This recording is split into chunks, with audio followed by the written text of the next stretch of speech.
ਵੇਖ ਮੈਨੂੰ ਖੁਸ਼ ਹੋਇਆ ਆਖੇ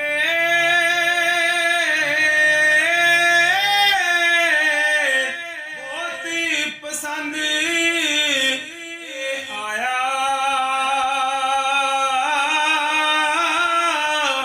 ਬੇਟੀ ਆਪਣੀ ਦੇ ਕੇ ਮੈਨੂੰ ਅਕਦ ਨਿਕਾਹ कराया।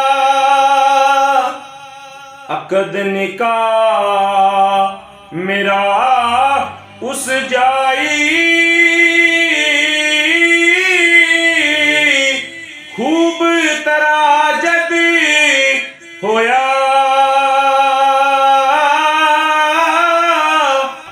भोजनिया दा शाह अगला 40 रोजी मोया नादी उसे जाए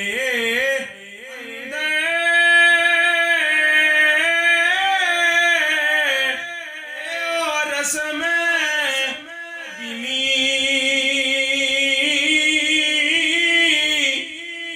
सरदारी नादा मरेदा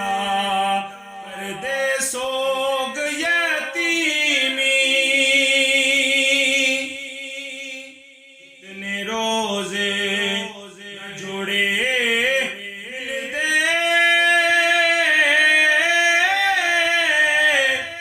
नाई बत्ती करेंगे जात में पैदा होंदा तीक जरेंदे जां फिर आदम दा होंदा दिन उसनू